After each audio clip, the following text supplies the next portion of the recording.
हमारे माननीय मुख्यमंत्री जी की कृपा बरसने को हो, उनकी तरफ से अच्छे संकेत हैं, या शासन की तरफ से अच्छे संकेत हैं कि हमारे जो अधिकारी हैं वो हमसे बात भी कर रहे हैं, हमारी समस्याओं को समझ भी रहे हैं और उसको आगे बढ़ाने का भी कार्य कर रहे हैं। उनको जो कर सकते हैं वो हमारा साथ देने को तैयार हैं। बाकी अंतिम निर्णय जो होता है वो शासन का ही निर्णय होता है, उसी के अनुसार प्रशासन को कार्य करना है। जो निर्देश होंगे उसी आधार पे सारा कार्य हो। रहा संगठन का, संगठन के स्तर से हम लोग चाहते हैं कि हम बेहतर से बेहतर आपके जीवन को, जो आज जिन स्थितियों से आप लोग गुजर रहे हैं, उसको बेहतर बनाएं और उस बेहतर बनाने के लिए हमसे जो भी हो सकता हो हम करें। किसी विवाद में नहीं, कुछ नहीं। संगठन सारे संगठन पे किसी संगठन पे उंगली उठाने का मतलब ये है कि कहावत में है ना कि जब हम उंगली किसी पे उठाते हैं तो एक उंगली आपकी तरफ भी उठ जाती है। तो किसी संगठन को कुछ कहना है, वो अपना जिस जिस व्यवस्था को लेके, अगर उनके पास जो व्यवस्थाएं हैं वो अपना काम कर रहे हैं, अगर नहीं है तो ठीक है। सभी शिक्षा मित्र हैं, कोई भी कार्य करेगा फायदा सभी को होगा। तो किसी के ऊपर उंगली उठाने का तो कोई मतलब है ही नहीं। या फिर कोई अगर ये समझ रहा हो, या अधिकारी से लेके कहीं अगर ये संकेत जा रहा हो कि अरे आपस में, हमारे आपस में कुछ नहीं है, हम लोग सब एक हैं, सबकी समस्याएं एक हैं, सबकी दिक्कतें एक हैं, और सभी शिक्षा मित्र सभी पे भरोसा कर, जो कार्य करता है उस पर भरोसा कर लेते हैं, क्योंकि वह कहीं जा नहीं सकते हैं। वो समय से उनको विद्यालय जाना है, उनको अध्यापन कार्य करना है।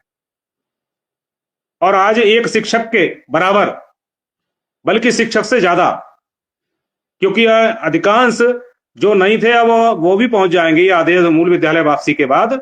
उनको उसी ग्राम पंचायत, उसी ग्राम के, उसी मजरे के रहने वाले हैं जिस जहां विद्यालय है।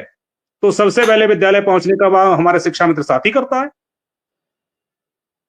तो अब रहा उनका 10,000 मार्क, ये तय है कि वहां शिक्षक जब समस्याएं थी तो साथ में थे। आज स्थितियां ये बनती है कि हम लोग मानदेय जारी कराने के लिए पहले तो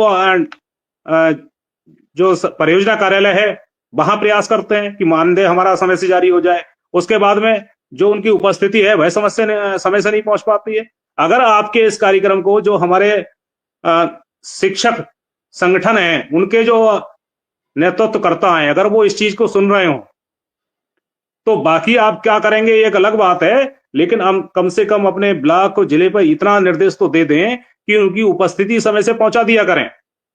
हम बार बार जिला बेसिक शिक्षा अधिकारी कार्यालय से हमारे पदाधिकारी लेटर जारी कराते हैं, लेकिन उसके बावजूद भी होता वही है कि अगर उपस्थिति उनकी दो तारीख या 1 तारीख में पहुंचनी चाहिए, तो वो 10 तारीख में उनकी उपस्थिति पहुंच पा रही है।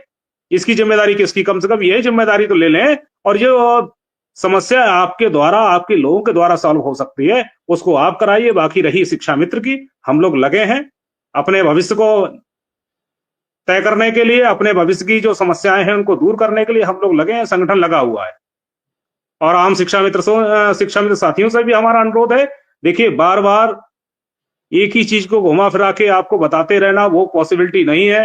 हाँ, कुछ भी नया होगा हमारे आदरणीय शिव कुमार मिश्रा जी के माध्यम से, उनके चैनल के माध्यम से आपको सही जानकारी मिल जाएगी। यही भरोसा रखें, सारे पदाधिकारी समय समय पर आपके समक्ष आएंगे, जो भी नई चीजें होंगी उनको आपके साथ शेयर करेंगे। कोशिश यही की जाएगी कि सही जानकारी आपको मिले।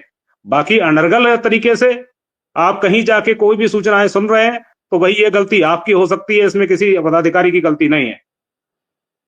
और इसके गवाह हमारे मिश्रा जी भी होंगे कि हाँ हमने क्या कहा है। तो इसलिए भरोसा रखें संगठन के लिए, संगठन आपके साथ। नहीं, बिल्कुल आप बात ठीक कह रहे हैं कौशल जी। कुल मिला के जो अभी आपने चर्चा की बीच में, मैं ये मान के चलूं कि 26 जनवरी के बाद या 5 तारीख तक मुख्यमंत्री जी बेहद बिजी रहेंगे, जब तक 15 की वोट नहीं पड़ेंगे। यानी 3 तारीख तक प्रचार चलेगा, दिल्ली भी चलेगा, तो मुख्यमंत्री का अप डाउन रहेगा। उधर लगातार कुंभ में स्नान चल रहे हैं, वहां की बड़ी जिम्मेदारी है मुख्यमंत्री के ऊपर। बड़े तादाद में श्रद्धालु आ रहे हैं, करोड़ों श्रद्धालुओं की जिम्मेदारी बड़ी भारी जिम्मेदारी होती है, और मुख्यमंत्री की देख रेख में कुंभ चल रहा है।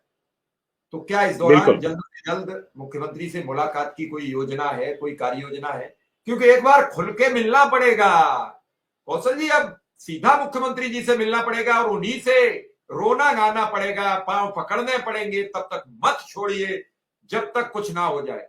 मुख्यमंत्री है, वो संत हैं, वो निश्चित आपको आशीर्वाद दे देंगे। एक मुलाकात हुई है, दूसरी की कोशिश करो। कोशिश करने वालों की कभी हार नहीं होती है। कोशिश करोगे तो मुख्यमंत्री से मुलाकात भी हो जाएगी, और वो मुलाकात फिर मुझे लगता है कि बजट सत्र सामने है तो वो मुलाकात कारगर साबित हो सकती है। क्योंकि अभी जो मुलाकात हुई उसके बाद फिर मुख्यमंत्री के सामने एक समस्या नहीं होती है, मुख्यमंत्री के सामने ऐसी ऐसी समस्याएं आती हैं, और शिक्षा मित्रों की जब समस्या का जिक्र होता है तो कोई ना कोई बड़ी खबरें आ जाती हैं। पहली बार जब मुख्यमंत्री से मुलाकात हुई तो बहराइच हो गया, जब बात चली कि कुछ होगा, मंत्रिमंडल की बैठक आपकी हुई मंत्री जी से।